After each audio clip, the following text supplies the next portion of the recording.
CNN 24 সংবাদে আপনাদের সবাইকে স্বাগত। সঙ্গে আমি ঋতুপর্ণা। দেখে নেব আজকে সংবাদ শিরোনাম। সারা অসম জেলা প্রশাসন কর্মচারী সংস্থা কাছাড় জেলা কমিটির অসহযোগ আন্দোলন কর্মসূচি পালন।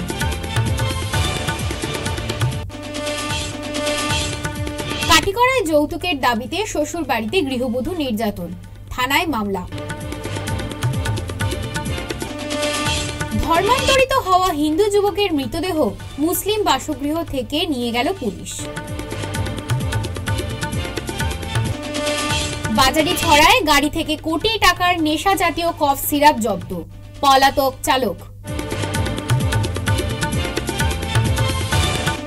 সামাজিক মাধ্যমে আলফাকে সমর্থন করে পোস্ট, সরকারি কর্মচারী গ্রেফতার নগাঁওয়ে। এবার সংবাদ বিস্তারিত। সর্বাত্মক অসহযোগ আন্দোলনে স্তব্ধ হয়ে পড়ল কাছাড়ের জেলা আয়ুক্ত কার্যালয় সহ লক্ষ্মীপুর উপায়ুক্ত কার্যালয়, সোনাই, উদারবন্দ ও কাটিগড়া সার্কেল অফিসের কাজকর্ম। শুক্রবার গোটা রাজ্যে 5 দফা দাবিতে সর্বাত্মক অসহযোগ আন্দোলনের ডাক দেয় সারা অসম জেলা প্রশাসন কর্মচারী সংস্থা। সারা রাজ্যের সঙ্গে সঙ্গতি রেখে কাছাড় জেলা কমিটিও আন্দোলনে যোগ দেয়। এতে জেলা সদর সহ লক্ষ্মীপুর, উদারবন্দ, কাটিগড়া ও সোনাই সার্কেল অফিসে কাজকর্ম স্তব্ধ হয়ে যায়। জেলা প্রশাসনের কর্মকর্তারা কাজ ছেড়ে অসহযোগ আন্দোলনে নেমে পড়ে। এই দিন কাছাড় জেলা আয়ুক্ত কার্যালয়ের সামনে কর্মচারীরা 5 দফা দাবিতে বিক্ষোভ প্রদর্শন করেন। গত 3 ডিসেম্বর তেজপুরে কার্যনির্বাহক সভা অনুষ্ঠিত হয়েছিল। সেটাতে সিদ্ধান্ত নেওয়া হয়েছিল যে 21-22 দুদিন 2 ঘন্টার ধর্ণা কার্যসূচি পালন করা হবে সমগ্র আসামে। সেটা কাছাড় জেলায় পালিত হয়েছে এবং দ্বিতীয় পর্যায়ে আমাদের সর্বাত্মক অসহযোগ সেটাও সমগ্র আসামে ইতিমধ্যে পালন করা হয়েছে। খবর নিয়েছি সব জেলাতেই সম্পূর্ণভাবে সফল রূপায়ণ হয়েছে। কেননা সরকারের কাছে বিভিন্ন সময় আমরা দাবি জানিয়েছি। সরকার তা যুক্তিকতা জেনে আমাদের জেলা আয়ুক্তের কাছে অনেক সময় রিপোর্টও নিয়েছেন, তা জাস্টিফাইড বলে উল্লেখ করেছেন। কিন্তু দেখা গেল 1 বছরের মধ্যে 2 বার করে মাননীয় মুখ্য সচিবের সাথে আলোচনা করা হলো আমাদের দাবি সম্পর্কে, কিন্তু সরকার যেভাবে তা করা উচিত ছিল আমাদের বৈঠকে সেটা আলোচনা করে ঠিক করা হলো, সেটা ঠিকভাবে না। এখন আন্দোলন যেতে লাগবে, সেই অনুসারে আমরা আন্দোলনে যাই এবং আমরা আজকেও এখান থেকে দাবি জানাচ্ছি সরকার আমাদের ন্যায্য দাবি, সরকার একটা সমতার সূত্র বার করবেন বলে আমার আশা বিশ্বাস। এবং আপনারা জানেন যে আমাদের অফিসে জেলাধিপতির কার্যালয়ে একটা সুপারিনটেন্ডেন্ট বলে পদ আছে, সুপারভাইজারের পদ আমরা চেয়েছি, অধীক্ষক পদ, কাজের সুচারুরূপতা চালানোর জন্য। আমরা গাণনিক পোস্ট নেই আমাদের জেলাধিপতি কার্যালয়ে, সেটাও দাবি করেছি। আমরা দাবি করেছি কর্মচারীদের ভবিষ্যৎ সুরক্ষার ক্ষেত্রে যেটা এনপিএস কোটা বাতিল করে পুনরায় ওপিএস কোটা চালু করার জন্য। আমরা কেবলমাত্র সরকারের কাছে আমাদের ন্যায্য দাবিগণাই জানিয়েছি, কিন্তু সরকার যথেষ্টভাবে চিন্তাভাবনা করেছেন। আমি বলি নাই, চিন্তাভাবনা করলেও সেটা বাস্তবায়ন দিতে পারছেন না এবং দেরি হচ্ছে বলে আমরা মনে করি। সেই জন্য আমরা আন্দোলন করতে চাইছি। যৌতুকের দাবিতে শ্বশুর বাড়িতে গৃহবধূ নির্যাতন, থানায় মামলা। পুলিশের হস্তক্ষেপে উদ্ধার 3 সন্তান সহ গৃহবধূ। ঘটনাটি সংঘটিত হয়েছে কাটিগড়া বিধানসভা কেন্দ্রের অন্তর্গত করাতিপাড় মারহইরাতে। এই মর্মে কাটিগড়া থানায় বৃহস্পতিবার সকালে ওই গৃহবধূর মা পাতারুন নেসা দুজন যথাক্রমে আব্দুল হক ও হাসনা বেগমকে অভিযুক্ত করে এক মামলা দায়ের করেন। এদিকে পুলিশের উপস্থিতি টের পেয়ে শ্বশুরবাড়ির লোকেরা আগেই সেখান থেকে সরে পড়েন। পরে সুফিয়া বেগম ও তার 3 সন্তানকে শ্বশুরবাড়ি থেকে উদ্ধার করে বাবার বাড়ির লোকেদের কাছে সমঝে দেয় কাটিগড়া পুলিশ।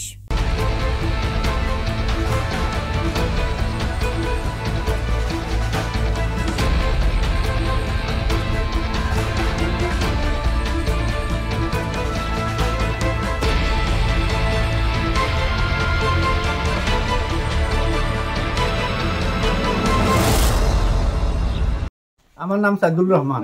এই জায়গাটার নাম হইলো করতিপাড় মরইরা পার্ট 1। কিতা হইছে ঘটনা? এই ঘটনা হইলো আমার বাগনি একটা বিয়া দিছিলাম আজ থেকে 5 বছর আগে। কার লগে? আব্দুল হকের লগে। এরপরে তো আমরা দিছি, এরপরে যৌতুকের লাগি এই সময় যৌতুক দেওয়া হয়েছিল না, যৌতুকের লাগি আমার বাগনিরে মারধর করছে, করার পরে আমরা রিন্দার করি আমরা যৌতুক দিছি। এরপরে ফিরিয়া তার ফিরা খাওয়ানি হয়েছে না, এটা লইয়া আবার যে আমি ফিরা গুয়ার বাটা লইয়া আইছি তার বাড়ি, তাই দাওয়াত দিয়া গেছি, কইছে আমার 5 দিন করে টাইম লইছে, কইছে 5 দিন পরে যাইব, আর যায় না। আমার বাগনিরে 2 দিন পর পর খালি মারপিট করে। ই করে একটা মেয়ে আছে, তারা 2 বিয়াতি, তারা বোন একটা আছে 2 বিয়াতি। ওইটাই ওখান থেকে যাও হয়, তাই বাইরে ফোন করি মেঘালত কয়, আর হন থেকে হ্যাঁ ইয়া আমার বাগনি এই বাগনি এটার গরু পিটে, গরুরে মানুষ ইলা বাড়ি না ওইলে ওলা মারে। 2 দিন পর পর একটা ফোন করবার দেয় না, তার বাড়ি যাইতে দেয় না। হিন্দি মানুষ নাইর আপ পর্যন্ত দিছে না, একটা দিন 3টা বাচ্চার মা হয়ে গেছে, হইলে একটা দিন আবার নাইর আইতে দিছে না। এখন আমরা থানাত মামলা করছি, থানা দিয়ে আমরা বাগনি উঠে নাই। কালকে আইছি আমরা, কালকে আইয়ালে দিছে না আমরা বাগনি নাইর। ও আজকে আমরা থানা লইয়া আইয়া আমরা যাবতীয় তাই যেটা আসলো কাপড় চোপড় সব বাচ্চারা, কাপড় চোপড় সব বাচ্চা 3টা দিয়ে আমরা লগে লইয়া যাইয়া। স্যার আমার 3টা বাচ্চা লাগবে, আমি কই দিয়া বুঝছেন স্যার, আমার 3টা বাচ্চা লাগবে, আমি 3টা বাচ্চা স্যার, আমার 3টা বাচ্চা লগে আছেন আপনার? লগে আছে। আমার 3টা লাগবে। এখন আপনার জামাই কই? আর শাশুড়িও বাখানো আসলে এটা বাকি গেছেন তারা 2 জন। ও হলো 1 মাস খানেক আগে আমার বাগনির মাথাত বাড়ি প্লাস্টিক চেয়ার একটা ভাঙছে, জামাই ওটা রক্ত বার হইছে। আগে তো দিন কইছো না? না তাই কই না তো, কোন সুতালে খাইয়া মরি যাই, কিন্তু আর সহ্য করতে পারি না। কিন্তু আমি সারতারা সবর কই দেই, কিন্তু আমার 3টা বাচ্চা লাগবে, বিচারিন বকা চেষ্টা বকা, কিন্তু আমার 3টা বাচ্চা লাগবে, আমি 3টা বাচ্চা ছাড়া আমি রইতাম না, আমি কই দিয়া আপনি তো। ধর্মান্তরিত যুবকের শেষকৃত্য সম্পন্ন হলো না, এর আগেই পুলিশ মৃতদেহ উদ্ধার করে নিয়ে যায়। ঘটনাটি শিলচর রামনগরের ধর্মান্তরিত হওয়া হিন্দু যুবকের মৃতদেহ মুসলিম বাসগৃহ থেকে নিয়ে গেল পুলিশ। এই ঘটনাটি রামনগর লস্কর সরণিতে ঘটেছে। জানা গেছে 15 বছর আগে ধর্মান্তরিত হয়ে ইসলাম ধর্ম গ্রহণ করেন শিলচর তারাপুর সংলগ্ন রেলগেটের বাসিন্দা হিন্দু ধর্মাবলম্বী সঞ্জু নামের এক যুবক। রামনগর লস্কর লেনের এক ইসলাম ধর্মাবলম্বী যুবতীর সাথে প্রেমের সম্পর্ক থেকে পরে তারা দুজনে বিবাহ বন্ধনে আবদ্ধ হন। বিবাহের সূত্র ধরে আইনি প্রক্রিয়ার মাধ্যমে ধর্মান্তরিত হন সঞ্জু, আর নাম রাখেন আলী হোসেন। কমাস রোগে আক্রান্ত হয়ে বুধবার রাতে তার মৃত্যু হয়। সঞ্জুর মৃত্যুর পর যুবতীর পরিবারের লোকেরা ইসলাম ধর্ম অনুযায়ী শেষকৃত্য সম্পন্ন করার প্রস্তুতি নিচ্ছিলেন। তখন পুলিশ ও ম্যাজিস্ট্রেট উপস্থিত হয়ে মৃতদেহটি উদ্ধার করে ময়নাতদন্তের জন্য শিলচর মেডিকেল কলেজে প্রেরণ করেন। অরিজিনাল নাম হলো গিয়া সঞ্জু। এই আজকে প্রায় আমরার বাসাত প্রায় 15-20 বছর থেকে ওখানে থাকার পরে তান বাক্কা আগে তাই মানে তান স্বেচ্ছা নিজে নিজে আর কি বলছেন, তান কেউ নাই, মাও নাই, বাবাও নাই, একটা ভাই আসলো। তো ভাইটারও মনে করো পয়লা 2-1 দিন কদিন আওয়া যাওয়া করছে, এরপরে বাইটাও হয় না। এরপরে তার নিজে নিজে তান ইচ্ছা মতো তাই ধরম মানে ফাল্টাইছিল, তান বলছে তাই মুসলিম সমাজে উঠি তা ও বাদে আমরা অন্য জায়গা দিছি, তান কেউ নাই হিসাবে সপ্তাহ করিয়া করিয়া তাই তার নাম রাখা হয়েছে আলী হোসেন লস্কর। এরপরে তানে আমরা সমাজের যেরকম যেটা করালা সব করছে করিয়া মানুষটা বেমার আসলা, তবুও তান ভাই আমরা গিয়ে পাইছি না। এরপরে কালকে রাত্রে 9টার সময় মারা গেছে। মারা যাওয়ার পরেও আমরা যেরকম আমরা যেগুলো করা লাগে আমরা মুসলিম সমাজও ওগুলো আমরা করিয়ে দিই। তখন যদি দেখা যায় অন্য কেউ যদি তারা যদি নিহত হন বা তারা প্রশাসন যদি তারা জেলা সুবিধা মতো হিন্দু শাস্ত্র মতো তারা নিয়ে করলে করবো আমরা সহযোগিতা করা লাগবে। প্রশাসন আইছে নি কেন? প্রশাসন আইছেন, স্যার তারা আইছেন, মাস্টার স্যার তারা আইছেন। আচ্ছা, অরিজিনাল বাড়ি কিছু জানেন কোন খানা? অরিজিনাল বাড়ি তানে আমরা ঠিক শিওর জানি, খালি জানি আমরা রেলগেটেও না তাই ওখানে আগে থাকতাম। আচ্ছা, আপনারা এখানে কবে থেকে টাইম? আমরা এখানে আজকে 15-20 বছর। এখানে কার বাসা থাকতা? এখানে আমার বাসা, আমার বাবার বাসা। তাই কোনো ম্যারেজ করছেন এখানে? ম্যারেজ কাগজ আছে সব। খারাপ ম্যারেজ করছেন? কাগজ ম্যারেজ করছেন। ম্যারেজ কারে করছেন? মানে আমার বোন লাগে। নাম কি তা বোনের? বোনের নাম হলো মমতা বেগম লস্কর। আচ্ছা, ইয়ার এই গলিটার নাম কি তা? এই গলিটা হলো লস্কর লেন। আচ্ছা, একটা দিন আমরা খবর সব কিছু করিয়া খাবো না নিয়ে আমরা প্রশাসনে যেটা করবা তারা যেরকম কইবা পুলিশ প্রশাসন তারা এখন মহেত লিয়ে যাইবা, মহেত নিয়ে তারা পোস্টমর্টম করবা, করিয়া তারা স্বাস্থ্য মতো করা লাগে করবা। আর দিন দিতে আমরা খবর পাঠিয়ে দিন, আমরা কোনো আপত্তি নাই। অসম থেকে ত্রিপুরায় পাচারের পথে ফের কন্টেনার গাড়ি থেকে প্রায় 1 কোটি টাকা মূল্যের নেশা জাতীয় কফ সিরাপ ধরা পড়ল করিমগঞ্জের বাজারিছড়া থানাধীন চুরাইবাড়ি ওয়াচপোস্ট পুলিশের হাতে। তবে এই কাণ্ডে পুলিশের তদন্তের আগেই অবস্থা বেগতিক দেখে গাড়ি ছেড়ে পালিয়ে গা ঢাকা দেয় চালক। ফলে তাকে পাকড়াও করতে পারেনি পুলিশ। জানা গেছে শুক্রবার সকালে একটি 6 চাকার নুডলস ও সস বোঝাই container lorry Churaibari police check গেটে পৌঁছলে গাড়িটিতে দলবল নিয়ে যথারীতি তল্লাশি করেন গেট ইনচার্জ প্রণব মিলি। এতে গাড়িতে থাকা বিভিন্ন সামগ্রীর আড়াল থেকে 120 কার্টুনে 18,100 বোতল নেশা জাতীয় এসকেপ কফ সিরাপ জব্দ হয়, যার কালোবাজারি মূল্য প্রায় 1 কোটি টাকার মতো হবে।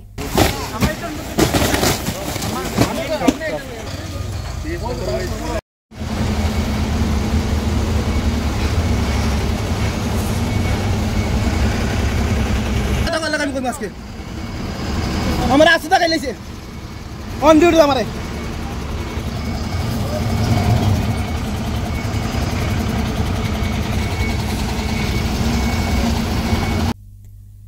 নগাঁওয়ে চাঞ্চল্যকর ঘটনা ঘটল। আলফা সন্দেহে গ্রেফতার সরকারি কর্মচারী। পুলিশ নগাঁও পুরসভার একজন নিম্ন শ্রেণীর সহকারীকে গ্রেফতার করেছে। গ্রেফতারকৃত নিম্ন শ্রেণীর সহকারী হলেন ধর্ম দত্ত। তিনি আলফার সমর্থনে সোশ্যাল মিডিয়ায় পোস্ট করেছিলেন, তাই তাকে গ্রেফতার করে পুলিশ। রাস্তা বেহালের জন্য শিলচর শহরের তারাপুর শিববাড়ি রোড এলাকায় 5 বছরে দুর্ঘটনায় নিহত হয়েছেন 25 জনের অধিক। এর মধ্যে প্রচন্ড ধুলার জন্য শ্বাসকষ্টে বা শ্বাসজনিত রোগে মারা গেছেন অনেকেই। এমনকি বর্তমানেও ঘরে মৃত্যুশয্যায় অনেকে। গত কয়েকদিন থেকে কৃত্রিম ধুলোর ঝড়ে নাকাল বৃহত্তর তারাপুর শিববাড়ি এলাকার মানুষ।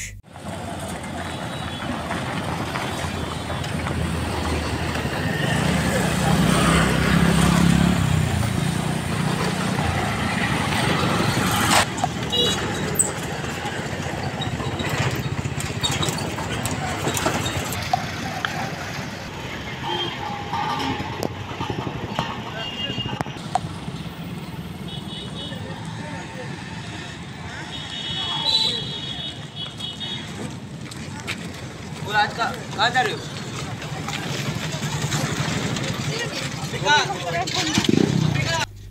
সকাল থেকে রাত পর্যন্ত উঠছে শুধু ধুলো আর ধুলো। পথ চলতি সর্বস্তরের জনগণ সহ স্থানীয় বাসিন্দারা ধুলোবালিতে অতিষ্ঠ। মূলত তারাপুর শিববাড়ির ভাঙন কবলিত রাস্তার বেহাল দশার কারণেই এই অবস্থার সৃষ্টি হয়েছে। এ ব্যাপারে জেলা আয়ুক্তের দৃষ্টি আকর্ষণ করছেন জনগণ।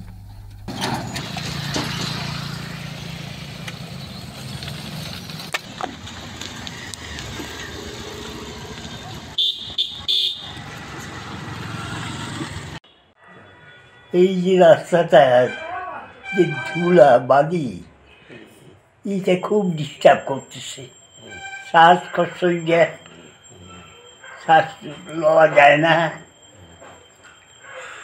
আর নানান ধরনেরই এই মানে সৃষ্টি করে। কেননা 87-88 বছর বয়সে আর টলারেট করতে পারে না। শ্বাসকষ্ট তো হয় ধুলা বালি এইসব কারণে, বাই বার্থ। সকালে বিকালে দুপুরে সব সময় ধুলা বালি, বারবার আমরা না পড়তে পারছি, পড়তে গেলে আমাদের মাথা ব্যথা হচ্ছে, এত ধুলা। দাদারও সেম অবস্থা, আমাদের মানে ঘরের সবার, এখানে এলাকার সবারই সেম অবস্থায়, সবারই কিছু না কিছু অসুখ আছেই ভিতরে। আর ধুলোর জন্য তো একদমই থাকা যাচ্ছে না। আর না এখানে জল দেয় ওরা, কি জল দিলে একটু হবে, তাও জলও দেয় না ওরা, আর দিলে অনেক কম দেয়, দিলে তারপরে 2 মাসে একবার আর দিবেই না। অনেক মানে অনেকই বেশি কষ্টে আছি আমরা। আর কাউকে বললেও ওরা কিছু শুনছে না, টুইট করলে ওরা এত দেখছে না, কিছুতেই ওরা পাত্তা দিচ্ছে না। দুদিন যাবে না, তারপর আবার সেম অবস্থা। আজকে অনেক বছর ধরে এইগুলো চলছে, পার্টি আসছে যাচ্ছে, কিন্তু কোনো কিছুর কোনো মানে সমাধান হয়নি। তো আমাদের, আমি জানি না এরকম কতদিন চলবে। মানুষ মারা যাচ্ছে, স্ট্রাইক হচ্ছে, কিন্তু কোনো রিয়াকশান থেকে গভর্নমেন্ট থেকে আসেনি। কোনো মানে প্রশাসনও আমাদেরকে কোনো মানে একটা দেয়নি যে আমরা কিছু করে থাকবো। এই জায়গার অবস্থা মানে পুরো শিলচর যদি দেখুন আর এই জায়গাটা এসে দেখুন, লাগবে আপনি 50-60 বছর পিছিয়ে চলে গেছে। এইরকম আমাদের অবস্থাটা আছে। কিছু বলার নেই, কী বলবো, বলে কাউকে কোনো রেসপন্স পাওয়া যাচ্ছে না। আমরা আছি, এরকমই থাকতে হবে মনে হচ্ছে। কয়েকদিন আগে এসে আমাদের ডক্টর হেমন্ত বিশ্ব শর্মা এসে উনি এখানে ইনগ্রেশন করে গেছিলেন, কিন্তু কি এরকম কত ইনগ্রেশন হয়েছে কিন্তু কোনো কাজ হয়নি। ফ্লাইওভারের জন্য 22 নভেম্বর এখানে ক্যাবিনেট মিটিং হয়েছিল, ওই সময় ব্লক উঠানো হয়েছিল। আজ পর্যন্ত ওই দিন আগের থেকে এরপরের থেকে কোনো কিচ্ছু করা হয়নি। ব্লকটা উঠানোর পরে যে আবার ব্লকটা সেট করবে বা পিচ বানাবে, এগুলো কিচ্ছু করা হয়নি। আমরা এসে আমাদের পঞ্চায়েত ওদেরকে বলেছি যে জল টল দেওয়ার জন্য, ওরাও বলছে যে এমএলএকে বলো, কেউ বলে কে ডিসিকে ওদেরকে বলো, কেউ মানে কোনো রেসপন্সিবিলিটি নিচ্ছে না। আর এরকমই চলে যাচ্ছে, এরকমই চলে যাবে, আর কিচ্ছু হবে না।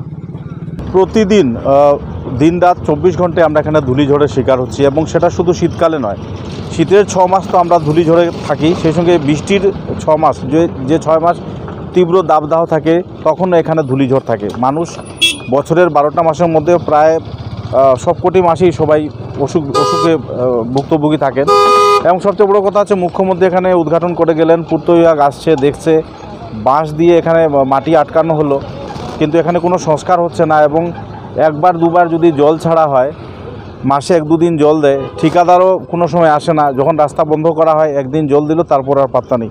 কোনো উৎসবে, কোনো ভালো তিথিতে যেমন শিবরাত্রি, দুর্গাপূজা, তখনও জল দেওয়া হয় না। এখানে প্রতিটি ঘরে ঘরে ব্রঙ্কাইটিস রোগীর পেশেন্ট আপনি পাবেন।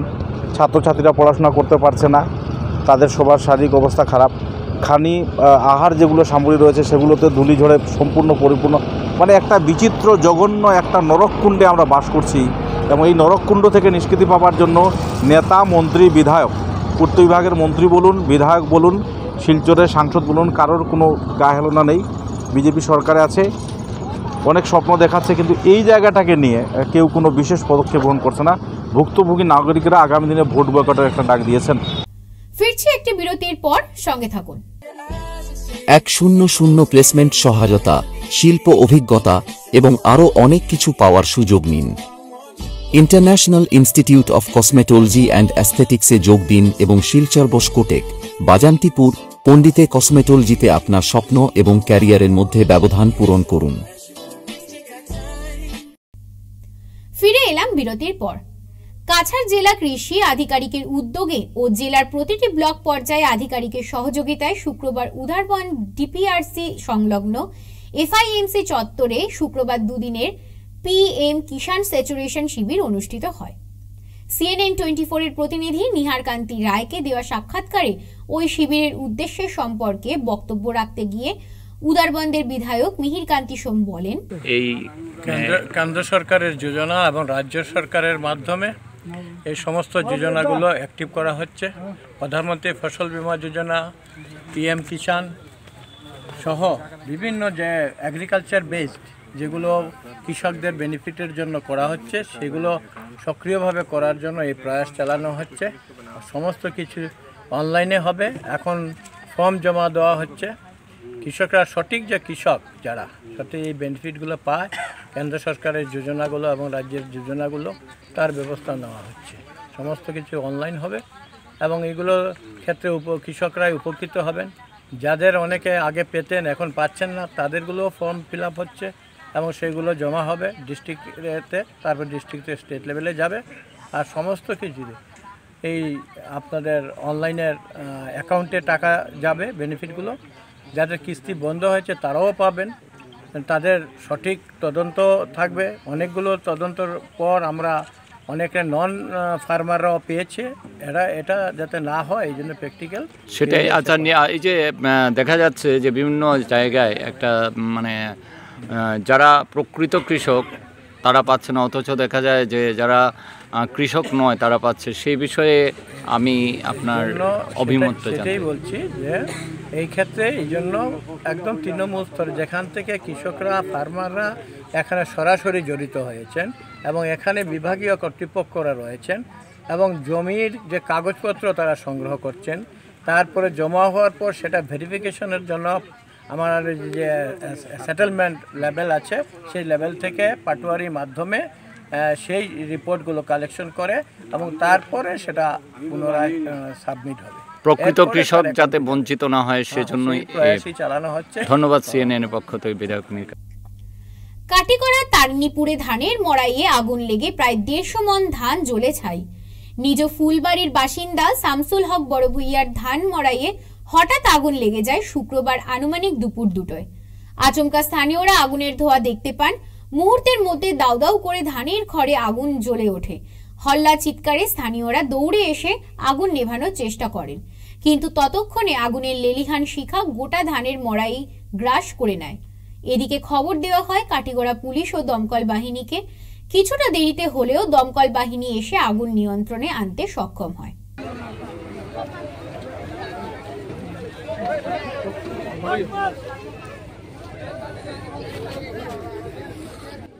আমি এর আগে শুনছি বাবুল যে গাড়ি যখন ইবা কিছু ভাই লাগি যে তারা কি তোমা উড়ে ও আমরা কিলা লাগছে আপনারা খবর কিটা পাইছেন? মানে আমরা হলাম তারিমুল হাই স্কুলের ওখানে আসলাম, আমরা ওখানে খাস চলে আসলাম। আস্তে শুনছি আগুন লাগছে রে বাঁচাও রে চিল্লানি শুনছি। আস্তে আমরা পূর্ব দিকে থেকে দেখি খালি ধুমা উড়ে। তখন আমরা সারা দৌড়িয়ে আইছি, এখন বালতি আছে, বালতি উল্টি লইয়া আইছি। আইয়াও তো আমরা ওবাই খের হরানি শুরু, ওবাই পানি আনা শুরু, ওবাই ধানের বস্তা হরানি শুরু। যতটুকু গাড়ি আমরা চেষ্টা করছি। মারাত লাগি গেছে এখন কিলা লাগছে? কিলা লাগছে তখন তো আমরা আসলাম না। আইয়া তো আমরা কোনো মারার গাড়িও পাইলাম না, কিচ্ছু পাইলাম না। গাড়ি মারাতে পারবো না, গাড়ি মানে মারা ভালাইলে আসলো আর মারা ভালাইলে আসলো। আর আগুন লাগছে কিয়তে লাগছে হইতে পারতাম। আমি শুনছি আগুন লাগছে রে বাঁচাও। কোন জায়গা? ও এটা হলো নিজুলবাড়ি পার্ট 1 তারিণপুর জিপি। এখন আগুন কন্ট্রোলের মধ্যে আছে না? একটা কন্ট্রোল আছে, তবে খের এগুন লাড়িলে আর কি আগুন চলতে কি আবার ফায়ার ব্রিগেডও হন করা হয়েছে, তারা হয়েছে নাইত্রা। এখন তারার অপেক্ষাতে আমরা আছি, আর আমরা আগুন মোটামুটি কন্ট্রোল আনার চেষ্টা করি। বর্তমান যুগ হচ্ছে বিজ্ঞান ও প্রযুক্তির যুগ। প্রযুক্তির উন্নতির ফলে বৈদ্যুতিক শক্তির বিকল্প সৌরশক্তি ব্যবহার শুরু করেছে। এতে বিদ্যুৎ শক্তি সাশ্রয় হচ্ছে। 15 ফাইন্যান্স 2022-23 অর্থ বছরে ব্লক আঞ্চলিক পঞ্চায়েত সভানেত্রী সুনন্দা কুমারী তহবিল থেকে বৃহস্পতিবার দয়াপুর জিপির 7 নম্বর ও 9 নম্বর ওয়ার্ডে সৌরশক্তি পরিচালিত লাইট বিতরণ করার অনুষ্ঠানে বক্তব্য রাখতে গিয়ে একথা বলেন ব্লক আঞ্চলিক পঞ্চায়েত সভানেত্রী সুনন্দা কুমারী। আমরা আজকের মধ্যে যতটি কাজ করেছি সবের কাজের মধ্যে আমরা স্বচ্ছতা বজায় রেখেছি, আর স্বচ্ছতা সততার মধ্যে দুটোটা মিলিয়ে আমরা চলতেছি। আমাদের জিপির মধ্যে অনেক ডেভেলপমেন্ট হয়েছে আগের তুলনায়। আমাদের জিপি জিতার পরে, বিজেপি বসার পরে অনেক কাজ হয়েছে, রাস্তাঘাট হয়েছে অনেক, আমাদের গলিগঞ্জের রাস্তাঘাট হয়েছে, সিসি ব্লক লাগানো হয়েছে, অনেক পিএমওআইজি পেয়েছেন, অরুণোদয় পেয়েছেন। আর আমাদের রাস্তার তো বলতে গেলে আর অসুবিধা নেই। এখানে আপনারা দেখবেন উদাহরণ যাওয়ার সময় 2 লেনের রাস্তা হচ্ছে, ওই যে রাস্তার কাজ চলছে। আর জলের যে জল জীবন মিশন এগুলা আমাদের দেওয়া হয়েছে, ঘর ঘর নল ঘর ঘর জল। মোদিজির যে সংকল্প, যে মোদিজির যে একটা ইয়ে ছিল মহিলাদের জন্য, অনেক এসএসজি গ্রুপের জন্য অনেক টাকা দেওয়া বরাদ্দ হয়েছে। প্রত্যেকটি এসএসজি গ্রুপের মধ্যে 10,000 করে টাকা ঢুকবে। প্রত্যেক মায়েদের মধ্যে যারা এসএসজি গ্রুপে আছেন ওনাদের মধ্যে 10 জন করে 11 জন করে গ্রুপ বানানো হয়েছে। এই গ্রুপের মধ্যে 10,000 করে টাকা ঢুকবে প্রত্যেক জনের। এরপরে আমাদের মিড ডে মিল দেওয়া হয়েছে। এরপরে আমাদের এই ছোটো ছোটো বাচ্চাদের যে অঙ্গনওয়াড়ি সেন্টার, আমরা এখানে 14 নম্বর লাইট লাগিয়ে এসেছি। ওইখানে একটা মডেল অঙ্গনওয়াড়ি সেন্টার হচ্ছে, এখনো কাজ চলছে, অনগোয়িং আছে। এইগুলো অনেক ডেভেলপমেন্ট হয়েছে বিজেপি আসার পরে। আপনারা নিজেই অবগত আছেন যে বিজেপি কাজ করছে বলে। এই আজকে আমরা এখানে সভা করার উদ্দেশ্য ওটাই যে আমরা আজকে এই মন্দিরে আমরা সোলার লাইট এখন একটা উদ্বোধন করব। এটাই বলে আমার সংক্ষিপ্ত বক্তব্য এখানে সমাপ্ত করতেছি। ভারত মাতা কি জয়। যোগাযোগ ব্যবস্থার উন্নতি হলো দেশের উন্নয়নের প্রধান সোপান। ঢাক ঢোল পিটিয়ে সভা সমিতিগুলোতে নেতা মন্ত্রী বিধায়করা এই কথাটি বলে চললেও পূর্বধরাইয়ের লাইফলাইন বলে কথিত কাবুগঞ্জ আমরাঘাট পূর্ত সড়কের ঝুলনপুল সেতুটি বেহাল অবস্থায় পড়ে রয়েছে। রুকনি নদীর উপর নির্মিত বহু পুরনো এই সেতুটি গত 3-4 বছর ধরে নড়বড়ে অবস্থায় পড়ে রয়েছে। জোড়াতালি দিয়ে চলা সেতুর দুধারে গর্ত সৃষ্টি হওয়ায় যানবাহন ও পথচারীরা অত্যন্ত ঝুঁকি নিয়ে চলাচল করছেন। গর্তগুলো ভরাট করতে বিভাগীয় কর্মীরা এগিয়ে না আসায় স্থানীয় জনগণ মাটি দিয়ে এগুলো ভরাট করছেন বলে জানা গেছে। মন্ত্রী পরিমল শুক্লবৈদ্যর খাস তালুক পূর্ব ধলাইয়ের যোগাযোগ রক্ষাকারী ঝুলন পুল সেতুর সংস্কারের কাজ দীর্ঘদিন ধরে শুরু না হওয়ায় তীব্র অসন্তোষ ব্যক্ত করছেন জনগণ। ঝুলন পুলের মাটি দেওয়া হয়েছে, আমরা পাবলিকে মাটি উঠি দিয়া আমরা গাড়াটা মাটি দাও তো গাড়া হয়ে যায়, গাড়া হওয়ায় গিয়ে আমরা মাটি উঠি দিয়া গাড়ি চলাচল করি নিজে, আর হাজার হাজার মানুষ যায়নি এদিকে চলাচল করেন, কিন্তু আজকে অত বছর হয়ে আসছে ঝুলনপুরটা ডেড হয়ে আসছে, আজকে ব্রিজটাও ফাটা ধরিয়ে আসছে, কিন্তু আজ পর্যন্ত ঝুলনপুর ফুল ব্রিজ যেটা এটা আজ পর্যন্ত কোনো গভর্নমেন্টে কোনো কিছু করছে না, দায়িত্ব এখনো দেখিয়ান না আগে করছে বলিয়া, খালি আজকে তাকে 2-3 বছর আগে ওখানে লোহা দিয়ে একটা মানে ফাটি গেছে দিয়ে করিয়া একটা লোহার দিয়ে একটা ব্রিজ মানে রিপেয়ারিং করেছে, এরপরে এখনও ফাটা ওটা আছে নিচে, কিন্তু কেউ তারা যোগাযোগ কিছু করে এখন না, লোক দেন না। আপনারা কইছিলানি? হ্যাঁ আপনারা কইছিলানি? না আমরা তো কোনো কিছু কইছি না, হইলে তারা জানে ঠিক করে না। না অ্যাক্সিডেন্ট কে হইছিনি ফোরছেনি কেন? এখানে তো বেজানো অ্যাক্সিডেন্ট হয়, বেজানো অ্যাক্সিডেন্ট হয়। ডেইলি হয় না কিতা? ডেইলি তো হয় না কইতে, আর মানে একদম কোনটা তো খোঁজার কথা কোয়া যায় না, গাড়া আছে আখতা কোন সময় ভিড় হইব তখন গিয়া হয়। এই যে গাতা দিতে মাটি খেয়ে দে, এটা তো আমরা পাবলিকে দেই, মানে পিডব্লিউডি ডিপার্টমেন্টে দেয় না? না না আপনারা দিন? হয় মাটিতে থাকেনি না থাকে না? এটা তো বৃষ্টি উষ্টি দিলে যায় গিয়া, বৃষ্টির লগে এরপরে গাড়ির লগেও যায়। আপনার দাবি কিতা? আমরা ব্রিজটা বন্ধ, ওটাও আর কিছু চাই না আমরা। এবার দেখে নেব খেলার খবর। আজ শিলচর জেলা ক্রীড়া সংস্থার উদ্যোগে এবং প্যারামাউন্ট ইংলিশ একাডেমির সহযোগিতায় সুপার ডিভিশন ক্রিকেট লিগ কাম নকআউট টুর্নামেন্ট শিলচর জেলা ক্রীড়া সংস্থার মাঠে অনুষ্ঠিত হয়। সকাল 9টা থেকে শিলচর ইন্ডিয়া ক্লাব ও টাউন ক্লাবের মধ্যে এই ক্রিকেট খেলা শুরু হয়। এই খেলাতে টাউন ক্লাবকে 9 রানে হারিয়ে ইন্ডিয়া ক্লাব জয়ী হয়।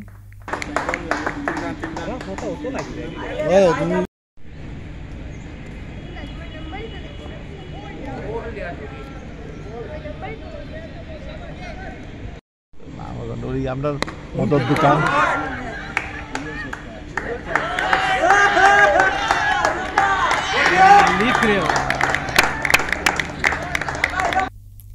আজ শিলচরের টাউন ক্লাবের দ্বিতীয় দিনের 70তম ক্রীড়া উৎসব উপলক্ষে টাউন ক্লাবের নিজস্ব মাঠে ছাত্রছাত্রীদের নানান ধরনের খেলাধুলার প্রতিযোগিতা হয়।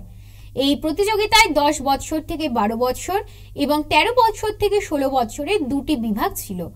2টি বিভাগে প্রচুর সংখ্যক বালক বালিকারা লং জাম্প, হাই জাম্প ও জ্যাভলিন থ্রো ইত্যাদি খেলার প্রতিযোগিতায় যোগদান করেছিল। প্রতিযোগিতা শেষ হওয়ার পর আমন্ত্রিত অতিথিরা এবং ক্লাবের সদস্যরা বিজয়ীদের শংসাপত্র ও ট্রফি দিয়ে পুরস্কৃত করেন।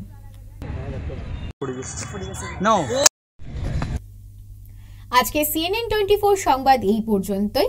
নমস্কার।